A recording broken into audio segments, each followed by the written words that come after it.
నమస్తే. నేను మీ బాబీ వర్ధన్. బీబీసీ వాయిస్ ఛానల్లోని ఓల్డ్ ఈజ్ గోల్డ్ వెండితెర ముచ్చట్లు కార్యక్రమానికి స్వాగతం. ఇవాళ ఒక మనోహరమైన సినిమా గురించి మీతో ముచ్చటించడానికి వచ్చాను. అన్నపూర్ణ సంస్థ స్థాపించిన తర్వాత మొట్టమొదటగా తీసిన సినిమా దొంగరాముడు. 1955 అక్టోబర్ 1వ తేదీన ఈ సినిమా రిలీజ్ అయి అఖండ విజయాన్ని సాధించింది. అక్కినేని నాగేశ్వరరావు మిత్రుడు దుక్కుపాటి మధుసూదనరావు గారు మరికొందరితో కలిపి ఈ అన్నపూర్ణ స్టూడియోస్ అనే దాన్ని ప్రారంభించారు. అన్నపూర్ణ ఫిల్మ్ సంస్థ. ఆ సంస్థ మంచి మంచి సినిమాలు తీయాలనే లక్ష్యంతో ముందుకొచ్చింది.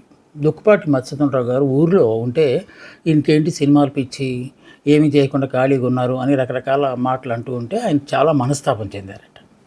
దాంతో అక్కినేని నాగేశ్వరరావు గారు అప్పటికే సినిమా రంగంలో ఉన్నారు కనుక వారిని పిలిచి ఇలా మన ఇద్దరం కలిపి చేద్దాం, మరొకరు ఎవరైనా ఉంటే చూద్దాం అని చెప్పి కొంతమంది మిత్రులతో మాట్లాడారు. మాట్లాడిన తర్వాత ఈ అన్నపూర్ణ ఫిల్మ్స్ అనే సంస్థ స్థాపించాలని అనుకున్నారు. దీనికి screen play direction KV Reddy గారు. అప్పటికే ఆయన వాహినితో కొంచెం ఇబ్బందులు వచ్చేసి బయటకు వచ్చేసారు. అందువల్ల కేవీ రెడ్డి గారు ఈ సినిమాకి దర్శకత్వం వహించాల్సి వచ్చింది. మామూలు ప్రొడ్యూసర్ దుక్కుపాటి మధుసూదనరావు గారి పేరే ఉంటుంది అక్కడ. కథ దాని వెనక చాలా కథ ఉంది. కేవీ రెడ్డి గారు దాంట్లో పార్టిసిపేట్ చేశారు, మధుసూదనరావు గారు పార్టిసిపేట్ చేశారు, డివి నరసరాజు గారు కూడా ఈ కథా చర్చల్లో పార్టిసిపేట్ చేసి మొత్తానికి కథను తయారు చేశారు. సంగీతం ఎవరు అంటే ఘంటసాల అని కొంతకాలం అనుకున్నారు. కాకుంటే అప్పటికే అక్కినేని నాగేశ్వరరావు గారికి రంగస్థల నాటకాల్లో పరిచయం ఉన్న పెండ్యాల నాగేశ్వరరావు గారు అయితే బాగుంటుందని చెప్పి ఆయనకి అప్పచెప్పారు. ఆయన అద్భుతంగా బాణీలు సమకూర్చారు. ఇక సంభాషణలు డివి నరసరాజు గారికి అప్పగించారు. ఘంటసాల గారు పాటలు పాడారు. అలాగే పి సుశీల్ గారు ఈ సినిమాతోనే ఒక ఫుల్ లెంగ్త్ పాట పాడటానికి అవకాశం కల్పించారు. జిక్కి కోర్స్ వీళ్ళకి ఆస్థాన గాయనిగా మారిపోయారు. దీనిలో అక్కినేని నాగేశ్వరరావు, సావిత్రి, జగ్గయ్య, జమున, ఆర్ నాగేశ్వరరావు, రేలంగి, సూర్యకాంతమ్మ, పద్మనాభం గారు, బాలకృష్ణ, హేమలత, ఇలా వెన్నకోట రామణ పంతులు గారు అని అప్పుడు మంచి రంగస్థల కళాకారులు. అయినా ఆకాశవాణిలో కూడా మంచి మంచి నాటకాలు వేస్తున్నారు. ఆయనతో కూడా ఈ సినిమాలో ఒక పాత్ర వేయించారు. ఇక ఈ సినిమాకి సంబంధించి చాలా విశేషాలు ఉన్నాయి మనం మాట్లాడుకోవాల్సినవి. ఒకటి ఇందాక మనం అనుకున్నదే, మన ఇది అన్నపూర్ణ ఫిల్మ్స్ సంస్థ ప్రారంభించినాక ఆ బ్యానర్ ప్రారంభించిన తర్వాత తీసిన మొదటి చిత్రం ఇది. ఈ చిత్రానికి ఉన్న ఒక ప్రత్యేకత తెలుసా? ఆ తీసిన తీరు, ఆ స్క్రీన్ ప్లే కావచ్చు, సంభాషణలు కావచ్చు, ఇవన్నీ బాగా ఆకర్షించి పూణేలో ఫిల్మ్ ఇన్స్టిట్యూట్ ఉంది కదా, ఎఫ్టీఐ అంటుంది దాన్ని, మన ఫిల్మ్ ఇన్స్టిట్యూట్ ఆఫ్ ఇండియా అప్పటికి. సో దానిలో దీన్ని ఒక పాఠ్యాంశంగా ప్రవేశపెట్టారట. అంటే సినిమాని ఎలా తీయాలి, సినిమా స్క్రీన్ ప్లే ఎలా ఉండాలి, ఒకవేళ మనం కథ వేరే భాష నుంచి తీసుకుంటే ఆ కథను ఏ విధంగా మలచాలి, ఇలాంటి అంశాలన్నీ దాంట్లో మాట్లాడటానికి అక్కడ దాన్ని ఒక పాఠ్యాంశంగా తీసుకున్నారట. అది గొప్పగా అప్పట్లో చెప్పుకున్నారు. దొంగరాముడు తెలుగులో తీసిన తర్వాత తిరుత్తు రామన్ అని అదే సినిమాని మళ్ళీ తమిళ్లో కూడా వీళ్ళు డబ్ చేశారు. తర్వాత కాలంలో ఇది హిందీ రీమేక్ అయింది. అది ఎవరు తీశారో కూడా మనం తర్వాత మాట్లాడుకున్నాం. ఇందాక మనం అనుకున్నట్టు ఊరిలో దుక్కుపాటి మధుసూదనరావు గారు అవమానాలు భరిస్తూ ఉంటే వారిని సినిమా రంగం వైపు మళ్లించడానికి అక్కినేని నాగేశ్వరరావు గారు వారిని ఆహ్వానించి ఈ ఫిల్మ్ను ఈ నిర్మాణ సంస్థను ప్రారంభించారు. ఈ బ్యానర్కి ఆ తర్వాత ప్రజలు అఖండ విజయాలను సమకూర్చారు. ఈ కేవీ రెడ్డి గారి డైరెక్షన్లో ఎట్టి పరిస్థితులు ఎప్పటికైనా ఒక సినిమా తీయాలని అక్కినేని నాగేశ్వరరావు గారు చిరకాల వాంఛలాగా ఉందట. ఆయన్ని అడిగారట. అడిగితే కొంత టైం కావాలి నాకు అని చెప్పారట. ఎంత అని అడిగితే చెప్పలేను అని చెప్పారట. ఆ తర్వాత ఇంకొక వేరే సినిమాలో పడిపోయి ఆయన ఒక 2 సంవత్సరాల తర్వాత కానీ అవకాశం లేని పరిస్థితి. అయినా సరే కేవీ రెడ్డి గారితో గొప్ప దర్శకుడు కనుక ఆయనతో ఒక సినిమా తీయాలి అని అక్కినేని నాగేశ్వరరావు గారు అనుకున్నారు కనుక అంతకాలం నిరీక్షించి ఆ సినిమాను ఆయన డైరెక్షన్లోనే తీశారట. అక్కినేని నాగేశ్వరరావు గారికి ఈ సినిమాలో ఒక విచిత్రమైన పాత్ర. అయితే ఆయన ట్రాజడీ కింగ్, లేకుంటే లవర్ బాయ్, ఆ పాత్రలో అప్పటికీ వేస్తూ ఉన్నారు.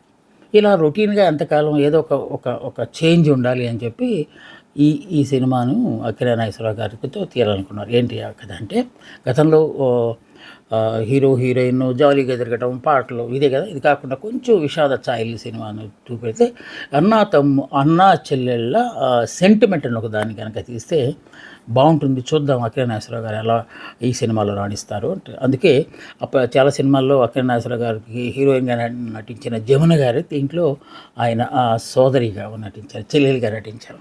ఈ అన్నా చెల్లెల కథని లవింగ్ బ్రదర్స్ అని ఒక ఆంగ్ల నవల అది. మసూరావు గారికి బాగా పుస్తకాలు చదివే అలవాటు ఉందట.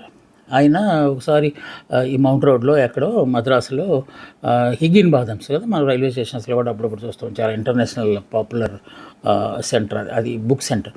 సో అలాంటి దాంట్లో చూస్తే లవింగ్ బ్రదర్స్ అనే ఒక బుక్ అట్రాక్ట్ చేసిందంట ఆయన. అది వెంటనే పట్టుకుని వెనక వైపు చూస్తే ఆ స్టోరీ బ్రీఫ్గా రాస్తారు కదా బ్యాక్ సైడ్, అది చూసి ఇదేదో బాగానే ఉందని చెప్పి తీసుకొచ్చిన తర్వాత అది పూర్తిగా చదివేసి, లవింగ్ బ్రదర్స్ అంటే దాంట్లో అన్నదమ్ములు ఇద్దరు, అంటే తమ్ముడు కోసం అన్నయ్య చాలా త్యాగాలు చేసే కథ అది యథాతథంగా తీస్తే బాగుండదని చెప్పి అందుకని ఆ బ్రదర్ని, తమ్ముడిని చెల్లిగా మార్చి కథను మార్చితే ఎలా ఉంటుంది అని అనుకుని ఒక ఆలోచన వచ్చిందంట దుక్కిపాటి వారికి. దాంతోనే వీళ్ళకి మాట్లాడటం, కథా చర్చలు జరగటం చాలా బాగా సక్సెస్ అవుతుంది అని భావించిన తర్వాతే ఈ సంభాషణలు చాలా బాగుండాలి. ఎందుకంటే తొలిసారి అక్కినేశ్వరరావు గారు అన్నా చెల్లెళ్ళ సెంటిమెంట్తో చేస్తున్నారు కనుక డైలాగులు బాగా పండాలి అని చెప్పి డివి నరసింహరావు గారు అప్పటికి చాలా పాపులర్ రైటర్ ఆయనకి అప్పగించేశారు. ఇంకా ఈ అన్నపూర్ణ వాళ్ళు ఒక ఆబ్జెక్టివ్ పెట్టుకున్నారు ఏ సినిమా తీసినా కూడా. ఎందుకంటే సినిమాకి ఒక ప్రయోజనం ఉండాలి అనే రోజులు అవి. ఇప్పటిలాగా ఓన్లీ 100 కోట్లు పెడితే 200 కోట్లు రావాలి అనే ఒక ధనాశ కాకుండా అప్పట్లో సినిమా ద్వారా ఏదో ఒక ప్రజలకు ఏదో ఒకటి చెప్పాలి అని చెప్పి ఒక మంచి ఒక లక్ష్యాలతో ఆ సినిమాలు తీసేవారు. అలా మనం చాలా గురించి గతంలో కూడా మాట్లాడుకున్నాం. సో అన్నపూర్ణ వాళ్ళు తీసుకున్న ఒక డెసిషన్ ఏంటంటే, వాళ్ళు తీసే ప్రతి సినిమాలో ఒక దేశభక్తి గేయం ఉండాలి. సో దేశభక్తికి సంబంధించి ఒక పాట ఉంటే బాగుంటుంది. మనం అప్పటిదాకా స్వాతంత్ర ఉద్యమాలలో బాధపడ్డాము, తర్వాత మనకి వందే మాతరం, జగన్మోహన్ లాంటి గొప్ప పాటలు వచ్చాయి.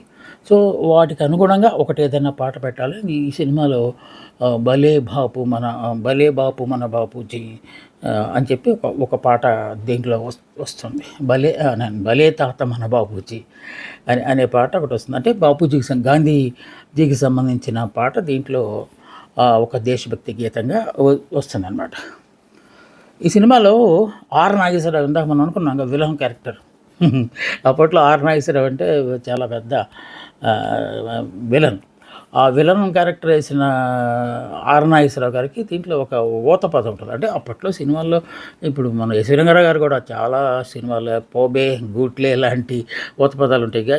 ఈయనకి బాబుల్ గాడి దెబ్బంటే గోల్కొండ అబ్బానాలి అనే ఒక డైలాగ్ పెట్టారు దాన్ని ఊతపదం లాగా. అది డివి నరసరాజు గారు దాన్ని అతనికి ఎక్స్ప్లెయిన్ చేసి ఈ సినిమాలో ఇది డెఫినెట్గా ఉంటే బాగుంటుంది అని చెప్పి ఆ పదాన్ని ఆ వాక్యాన్ని రాయించారు. అది నిజంగానే చాలా సక్సెస్ఫుల్గా అయినట్టే. ఆ తర్వాత సినిమా చూసిన ప్రేక్షకులు కూడా దాన్ని మెచ్చుకున్నారు ఆ పాటని. సో ఈ సినిమాకి మొట్టమొదట వాళ్ళు అనుకున్నది ఏంటంటే, భానుమతి రామకృష్ణ గారు, అదే భానుమతి గారు భర్త రామకృష్ణ గారు ఉన్నారు కదా, ఆయనతో ఈ సినిమాని తీయాలనుకున్నారు. ఎందుకంటే ఆయన కొంచెం ఉదాత్తమైన సినిమాలు తీయటంలో ఆయన అప్పటికే మంచి పేరు సంపాదించుకున్నారు. సో ఆయన్ని సంప్రదిస్తే ఆయన కూర్చుందామన్నారంట. స్టోరీ డిస్కషన్ అంతా చేసిన తర్వాత బాగా నచ్చిందంట ఆయనకి కూడా. అప్పటికే ఆయన అమెరికన్ లిటరేచర్లో వచ్చిన బుక్ లవింగ్ బ్రదర్స్ ఆ స్టోరీ కూడా చదివారట. చదివి చర్చలు అవుతున్న సమయంలో ఆయన కొంచెం అనారోగ్యం వచ్చేసి సినిమా పోస్ట్ పోన్ అయ్యేలాగుందని చెప్పి భావించి ఆయనకి 10,000 రూపాయలు అడ్వాన్స్ ఇచ్చారట. అది ఆయన హుందాగా మళ్ళీ వాళ్ళకి ఇచ్చేసి, నేను చేయలేకపోతున్నాను ఏమనుకోవద్దన్నారట. అదే రామకృష్ణ గారితో తీస్తే బాగుండేది అనుకున్నాం కదా. అనుకున్న తర్వాత కొంచెం డిసప్పాయింట్ అయ్యారు. బట్ వెంటనే బిఎన్ రెడ్డి గారిని సంప్రదించారట. ఆయన ఏకంగా ₹1,00,000 ఇస్తారా అని అడిగారట. అంటే కారణాలు ఏమైనా కావచ్చు, అంటే సినిమాని నిరాకరించడానికి ఇది ఒక సున్నితమైన మార్గం అనుకున్నారో ఏమో తెలియదు. మొత్తానికి ₹1,00,000 అడిగారట. 55లో ₹1,00,000 అంటే చాలా ఎక్కువే. సో అందుకని పునరాలోచించారు వీళ్ళు ఏం చేయాలని. అప్పుడు కేవీ రెడ్డి గారి ఐడియా వచ్చిందనమాట. కేవీ రెడ్డి గారు వాహిని నుంచి అప్పుడే బయటకు వచ్చేసారు. ఆయన చాలా serious and sincere man KV Reddy గారు. ఏదైనా చిన్న మాట వచ్చిందంటే ఇంకా తట్టుకోలేరు ఆయన. ఆ విధంగా ఏదో చిన్న అభిప్రాయ విభేదాలు వచ్చేసి ఆయన ఆ వాహినిలోంచి బయటకు వచ్చిన తర్వాత అప్పుడు ఆయన్ని సంప్రదిస్తే ఆయన టైం అడిగారు. టైం అడిగిన ప్రకారం వీళ్ళు వెయిట్ చేశారు. వెయిట్ చేసినంతకాలం అయిన తర్వాత సినిమాని ఆయన ఎంత అద్భుతంగా తీశారో ఆ సినిమా ఇప్పటికీ చాలా అంటే సూపర్ హిట్ సినిమాల్లో వన్ ఆఫ్ ది సినిమాగా అది మనం చెప్పుకుంటూ ఉంటాం. ఆయన అడగంగానే ఒప్పేసుకోకపోవడానికి కారణం ఏంటంటే అప్పటికే పెద్ద మనుషులు చాలా పాపులర్ సినిమా అది కూడా. ఆ పెద్ద మనుషులు సినిమాలో ఆయన బిజీగా ఉన్నారట. అది అయిన తర్వాత చూద్దాం అని అనుకుంటే ఆయన ఏం పర్లేదు సార్ మేము వెయిట్ చేస్తాం. అక్కినేని గారికి డిజైర్ ఉంది కదా ఆయనతో చేయాలని. ఇక అమెరికన్ కథను యథాతథంగా తీస్తే బాగుండదు కదా. పైగా బ్రదర్ అంటే మళ్ళీ ఆయన సరిపడా బ్రదర్ ఒకటి రావాలి, ఈక్వల్ క్యారెక్టర్ ఇవ్వాలి. మళ్ళీ అప్పుడు ఏ క్యారెక్టర్ ఎవరిని డామినేట్ చేస్తుందో తెలియదు కనుక అమ్మాయిగా మారిస్తే చెల్లిగా మారిస్తే బాగుంటుందని చెప్పి పైగా దాంట్లో చాలా కష్టాలు వస్తాయి. సో చెల్లిని అంటే సంతోషంగా ఉంచడం కోసం అన్నయ్య దొంగతనాలు చేసే పాత్ర, అందుకే దొంగరాముడు అయిన వచ్చింది. అసలు ఈ టైటిల్ మీద చాలా ఇబ్బందికరమైన అప్పట్లో ఈ దొంగ మొగుడు, మొగుడు లాంటి ఆ పదాలు వాడటం చాలా కష్టమైన రోజులు అవి. రాముడు అనే పేరు పెడుతున్నారు, మా ఆయన దొంగ అంటారు ఏంటని కొంతమంది దాన్ని అభ్యంతరపరిచారు. కానీ ఈ సినిమాలో పాత్ర పేరు రాముడు, అతను కొంచెం దొంగతనాలు చేస్తుంటాడు అని చెప్పి మొత్తానికి సర్ది చెప్పి ఆ సినిమా టైటిల్ని అలాగే కొనసాగించేశారు. ఇక మ్యూజిక్ అనుకునేసరికి కేవీ రెడ్డి గారు, ఘంటసాల గారు అయితే బాగా చేస్తారు ఈ సినిమా, అందులో సెంటిమెంట్ కూడా అంటున్నారు కదా మీరు అని ఆయనతో రిహార్సల్ కూడా వేద్దాం అనుకున్న దశలో అక్కినేని నాగేశ్వరరావు, ఎందుకంటే ఆయనే producer, one of the producers కదా అన్నపూర్ణలో. సో ఆయన అన్నారట, నా నాటకాల్లో చాలా నాటకాలకి పెండియాల నాగేశ్వరరావు గారు బ్యాక్గ్రౌండ్ మ్యూజిక్ ఇస్తున్నారు, నేపథ్య సంగీతం, అది చాలా బాగుంటుందండి, మెలోడీకి ఆయన పెట్టిన పేరు అని చెప్పి ఆయన కొంచెం ఒప్పిస్తే, సరేలే మీ చాయిస్ మంచిది, పెండియాల గారు కూడా నాకు ఇష్టమే అని చెప్పి కేవీ రెడ్డి గారు ఒప్పుకున్న తర్వాత ఆయనకి అది చెప్పారు. ఇక పాటలు ఎవరు రాస్తారు? ఇంత బలీయమైన కథ ఉంది, ఉదాత్తమైన ముగింపు ఉంది, దీనికి సంభాషణలు పాటలు ఎవరు రాస్తారు అనుకున్నప్పుడు అప్పట్లో చాలా పాపులర్ ఇది. కానీ కేవీ రెడ్డి గారికి ఆత్రేయ గారి చేత చేయించాలని ఉందట. ఆత్రేయ గారు అయితే ఇంకా తిరిగే ఉండదు, ఈ సినిమాకి సింగిల్ కార్డుతో ఆయనతో రాయిద్దాం అనుకున్నారట. అనుకుంటే అప్పటికి ఆత్రేయ గారు జాండీస్తో బాధపడుతున్నారంట. ఎంతకాలానికి తగ్గుతుందో చెప్పలేము అనే పరిస్థితి. అసలే ఒక్కొక్కటి వాయిదా పడుతూ వస్తుంది. డైరెక్టర్ కూడా కోసం మనం 2 ఏళ్ళు వెయిట్ చేయాల్సి వచ్చింది. మళ్ళీ ఆయనకి ఎప్పుడు తగ్గుతుందో అని చెప్పి సరే సముద్రంలో అప్పటికే ఆర్తేరు ఉన్నారు కదా, ఆయనకి అప్పచెప్పేశారట పాటలన్నీ. 9 పాటలు ఆ సినిమాలో అద్భుతమైనవి. మనం చివరిలో ఆ పాటలు ఏంటో మాట్లాడుకుందాం. రావోయి మా ఇంటికి మాట ఉన్నది చిన్న మాట ఉన్నది అనే పాట వస్తుంది కదా, ఆ పాట జిక్కి పెడతారు ఆ పాటని. దాంట్లో ఒక మేల్ వాయిస్ నవ్వుతూ అక్కడికి ఆల్ రైట్ ఎరైటీగా అని లాంటి కొన్ని పదాలు వస్తూ ఉంటాయి, విలనీకి సంబంధించిన పదాలు అవి. సో ఆ పదాలని చాలామంది ఏమంటున్నారంటే ఆ లిప్ మూమెంట్ చాలా చక్కగా సెట్ అయ్యేసరికి, సింక్ అయ్యేసరికి ఆర్ నాగేశ్వరరావు గారే బహుశా ఆ మాటలు పాడారేమో అనుకున్నారట. కానీ అది ఆర్ నాగేశ్వరరావు కాదట. పెండియాల నాగేశ్వరరావు గారికి పరిచయం ఉన్న నాటకాల్లో పనిచేసిన ఆయన మద్దాల కృష్ణమూర్తి అని ఒక స్టేజ్ ఆర్టిస్ట్, ఆయనతో మధ్యలో మాటలు చెప్పించారట. అదే ఘంటసాల గారు అలాంటి వాళ్ళు పాడితే వాటిని ఆయనే మాట్లాడి కొంచెం ఇమిటేట్ చేసి లేకపోతే మిమిక్రీ చేసి పాడేవారు. బట్ ఈయనకి కొంచెం ప్రత్యేకత కోసం అని చెప్పి మద్దాల కృష్ణమూర్తి గారితో చెప్పించారట. సుశీలమ్మకి ఈ సినిమాలో అవకాశం వచ్చింది. పాపం అప్పటికే ఆవిడకి 1-2 సినిమాల్లో పాడినా కూడా మళ్ళీ బ్రేక్ రాలేదట, ఆగిపోయిందట. కొన్ని సినిమాల్లో అయితే ఆవిడ కోరస్లో కూడా పాడారట. కోరస్ ఆయన మహాగాయని ఆ తర్వాత కాలంలో ఆవిడికి తొలిసారి ఫుల్ లెంగ్త్ పాట పాడే అవకాశం దీంట్లో కల్పించారట. అది మొదలు. ఆ తర్వాత తీసిన తోడుకోడలు కానీ ఈ సినిమాలన్నింటిలో సుశీల్ గారు లేకుండా వాళ్ళు ఇంకా మన అన్నపూర్ణ ఫిల్మ్స్ వాళ్ళు చేయలేదు. అన్ని చివరిదాకా ఆవిడకి పాటలు వాళ్ళ సంస్థలో పాటలు ఇస్తూనే వచ్చారు. మనం ఇందాక చెప్పిన దేశభక్తి గీతం కూడా భలే తాత మన బాపూజీ, ఆ ఆ పాట కూడా చాలా రసవత్తరంగా కొంచెం పేట్రియాటిజం పోసి దాంట్లో ఆ పాటను రాయటం కూడా జరిగింది. ఈ సినిమాలో సూర్యకాంతం అనగానే మనకు గుర్తొచ్చేది ఏంటి, గయ్యాళ అత్త. ఎన్నో సినిమాలు చేశారు ఆవిడ. ఇబ్బందులు పెట్టాలి జనాలందరిని, కోడళ్ళని ఇబ్బంది పెట్టాలి, కొడుకుని గుప్పిట్లో పెట్టుకోవడం, భర్తను బ్లాక్మెయిల్ చేయడం, ఇలాంటి పాత్రలు ఇచ్చారు కదా. ఈ సినిమాలో మాత్రం సూర్యకాంతమ్మకి మంచి సాఫ్ట్ ఉండే కథ ఇచ్చారట. అది ఒక ప్రత్యేకంగా అప్పట్లో చెప్పుకున్నారు. సూర్యకాంతం గారు ఏంటి అంత మంచి చేయటం ఏంటి ఆ సినిమాలో అని చెప్పి అనుకున్నారట. ఎందుకంటే వీళ్ళన్నీ వెరైటీగా, అక్కినేశ్వర గారు కూడా అప్పటికే ట్రాజిడీ కింగు, లేకపోతే అదేంటి లవర్ బాయ్ లాంటి పాత్రల నుంచి ఒకేసారి షేడ్ మార్చేసేసి ఆయన ఒక దొంగ క్యారెక్టర్ వేస్తారు, చెల్లి కోసం ఏదైనా చేస్తారు, జైలు పాలవుతారు. సో ఇలాంటి ఎలాగైతే మార్పులు చేశారో సూర్యకాంతం గారు కూడా ఒకసారి ఒక పాజిటివ్ క్యారెక్టర్ ఇచ్చి చూద్దామని చెప్పి ఒక ప్రయోగం చేశారు. ఆ ప్రయోగం అద్భుతంగా సక్సెస్ అయింది. చాలామంది అంటూ ఉంటారు, కామెడీ క్యారెక్టర్లు వేసేవాళ్ళు, విలన్ క్యారెక్టర్ వేసేవాళ్ళు ఏ పాత్రలైనా చేయగలరు అని. సూర్యకాంతం గారు అది నిరూపించారు ఈ సినిమాలో. సినిమా అంతా అయిపోయింది. కథ కూడా కొంచెం బలీయమైన కథ. ఫైనాన్సర్స్ ఉంటారు కదా, వాళ్ళు వచ్చి ఇది కొంచెం అనుమానంగానే ఉందండి, అన్ని ట్రాజడీ ఎక్కువ ఉంది దీంట్లో, కామెడీ తక్కువగా ఉంది, ఆ సినిమా ఆడుతుందో లేదో అని అనుమానం వ్యక్తం చేస్తే కేవీ రెడ్డి గారు లేచిపోయింది. చాలామందికి మనం ఇందాక అనుకున్నాం కదా, ఇంతకుముందు ఒకసారి అనుకున్నాం, కేవీ రెడ్డి గారు చాలా నిబద్ధత కలిగిన వ్యక్తి. ఏదైనా చిన్న పొరపత్యాలు వచ్చిందంటే లేచి వెళ్ళిపోవటమే. అలాగే మన సంగీత డైరెక్టర్ ఎస్ రాజేశ్వరరావు గారు కూడా అంతే. సగం సినిమా అయినా ఆయనకు సంబంధం లేదు, ఏదైనా చిన్న తేడా వస్తే వెళ్ళిపోతారు. ఎందుకంటే మాట కంటే వాళ్ళు మాట మీద నిలబడతారు, వాళ్ళకి నిబద్ధతతో వాళ్ళు చేస్తారు కనుక. సో కేవీ రెడ్డి గారి దగ్గర మాట అనగానే, ఏంటి సినిమా తీయటం వల్ల సినిమా ఆడకుండా పోతుందా, ఎందుకు మీరు ఇలాగ డౌట్ రైజ్ చేశారు అని చెప్తే వాళ్ళు ఏదో చెప్పారట. కొన్ని మసాలాలు ఉండాలి కదా, మసాలాలు లేకుండా సినిమాని సక్సెస్ చేయటమే ఈ కేవీ రెడ్డికి తెలుసు అని చెప్పి ఆయన ఒక సవాల్ విసిరారట. ఈ సినిమా కనుక అనుకున్న స్థాయిలో విజయవంతం కాకపోతే ఇదే నా ఆఖరి సినిమా, ఇంక నేను సినిమా ఫీల్డ్ వదిలేసి వెళ్ళిపోతాను అని చెప్పి శపథం చేశారట. ఆయన అన్నట్టుగానే ఆ సినిమా అద్భుత విజయం సాధించింది. అక్కినేశ్వరరావు గారిని ఆ పాత్రలో కూడా జనాలు విపరీతంగా ఆదరించారు. ఈ సినిమాని సూపర్ సక్సెస్ చేశారు. మనం ముందుగా చెప్పుకున్నట్టు ఎఫ్టీఐ లాంటి ఒక ప్రతిష్టాత్మక జాతీయ సంస్థలో ఈ కథకు ఈ సినిమాని ఒక పాఠ్యాంశంగా పెట్టారంటే మరి ఆ సినిమా ఎంత గొప్పగా వచ్చిందో మనం అర్థం చేసుకోవచ్చు. సో పేరు దగ్గరే కొంచెం ఇబ్బంది పడ్డారు, బట్ ఆ పేరు కూడా ఎందుకు ఆ పేరు పెట్టాల్సి వచ్చిందో కూడా, రాముడు మంచి బాలుడు అని పెడతారేంటి, పెట్టలేదు కదా.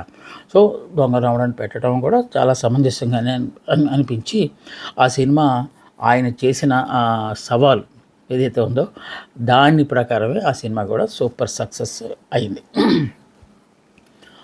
అసలు ఈ సినిమా తమిళ్లో తీసిన తర్వాత, డబ్ చేసిన తర్వాత హిందీలో కూడా రీమేక్ చేద్దామని చెప్పి కొంతమందిని అక్కడ మదన్ మోహన్ అలాంటి వాళ్ళని సంప్రదించారు డైరెక్టర్స్ని. ఒక దశలో ఎల్వి ప్రసాద్ గారితో కూడా తీద్దాం అనుకున్నారట. ఇప్పుడు ఎందుకో సంథింగ్ అక్కడ వాళ్ళు అయితేనే బాగుంటుంది అని చెప్పి అనుకున్న దశలో మళ్ళీ మధుసూదన్ రావు గారికి హెల్త్ బాగాలేదట. అంతా అయిపోయింది, అక్కినేశ్వర గారితోనే మళ్ళీ ఆ సినిమా తీద్దాం అనుకున్నారు. అంతా అయిపోయేసరికి ఈలోపు జెమినీ వాసన్ గారు దాంట్లో పార్ట్నర్గా చేరాడంట. ఇది హిందీకి అంటే కొంచెం నేషనల్ ఆడియన్స్ ఉంటారు కనుక ఎక్కువ డబ్బులు అవసరం అవుతాయి, సో మన ఇద్దరం కలిస్తే బాగుంటుంది అని చెప్పి ఆయన పార్ట్నర్గా చేరారట. చేరిన తర్వాత మధుసూదన్ రావు గారికి ప్రాబ్లం వచ్చింది, ఈ సినిమా ఆగిపోయింది. అప్పుడు జెమినీ వాసన్ గారే నేనే తీసుకుంటాను అని చెప్పి టోటల్ క్యారెక్టర్స్ మొత్తాన్ని మార్చేసి ఆయన వేరే వాళ్ళని పెట్టుకుని అక్కడ సినిమా తీసుకున్నారు. ఆ విధంగా అక్కినేశ్వరరావు గారిని మనం బాలీవుడ్ మీద చూసే అవకాశం లేకుండా పోయింది. అంటే ఆయన సినిమాలు కొన్ని డబ్ చేశారు కానీ, బట్ స్ట్రైట్ ఫిల్మ్స్ అక్కినేశ్వరరావు గారి హిందీలో వచ్చినట్టు లేదు. సో ఒకవేళ ఈ సినిమాని ఆ విధంగా అనుకుంటే ఆ సినిమా వచ్చేదేమో. ఏదేమైనా మొత్తానికి ఈ సినిమాలో కొన్ని పాటలని హిందీలో కూడా యాజ్ ఇట్ ఈస్ ట్యూన్స్ వాడారు, తమిళ్లో కూడా ఆఫ్కోర్స్ తమిళ్లో అలాగే వాడారు. ఇక పాటల విషయానికి వచ్చేసరికి కొన్ని పాటలు అద్భుతం. ఇందాక మనం సుశీలమ్మ గారి పాట అనుకున్నాం కదా, ఆ పాటల్లో అనురాగం విరిసేనా ఓ నెల రాజా అనురాగం విరిసేనా. ఈ పాట చాలా మెలోడియస్. పెండ్యాల మజాకన్న పెండ్యాల గారితో. తర్వాత ఇంకొకటి ఘంటసాల గారితో పాడించారు ఒకటి, చెరసాల పాలైనావా ఓ సంబరాల రాంబాబు, చెరసాల పాలైనావా. ఈ పాట ఘంటసాల గారితో పాడించారు. ఇంకా అన్నిటికంటే ముఖ్యమైన మనం ఇందాక చెప్పుకున్న ఆర్ నాగేశ్వరరావు గారు, జిక్కి గారు పాడిన పాట ఇది, రారోరి మా ఇంటికి మాటున్నది చిన్న మాటున్నది. ఆ పాట కూడా ఈ సినిమాలో అంటే ఎక్కువ పాపులర్ అయింది. ఇంకా అన్నిటికంటే గొప్ప సాంగ్ డ్యూయట్ ఈ సినిమాలో. ఓ చిగురాకులలో చిలకమ్మ చిన్న మాట వినరావమ్మా. ఈ పాట కూడా అప్పట్లో డ్యూయట్లో అద్భుతమైన పాటగా వచ్చింది. పాటలన్నీ సూపర్ హిట్ ఈ సినిమాలో. అందుకే ఈ సినిమా అన్నపూర్ణ ఫిల్మ్స్లో తీసిన మొదటి సినిమా అయినప్పటికీ కాసుల వర్షం కురిపించి రికార్డ్ బ్రేకులు చేసింది. ఎక్కడ రిలీజ్ చేసినా కూడా ఇప్పట్లాగా పాన్ ఇండియా అలాంటివి ఉండి కదా, మహా అయితే 20-30 థియేటర్లో రిలీజ్ చేసేవాళ్ళు. దాదాపు 12-13 సినిమాల్లో థియేటర్స్లో ఈ సినిమా 100 రోజులు ఆడి అఖండ ఖ్యాతిని సంపాదించుకుంది. ఇది దొమ్మరాముడికి సంబంధించిన కొన్ని ముచ్చట్లు. మళ్ళీ ఇంకో మంచి సినిమాతో నేను మీ ముందుకు వస్తాను. అందాక సెలవు. నమస్తే, మీ బాబీ వర్ధన్.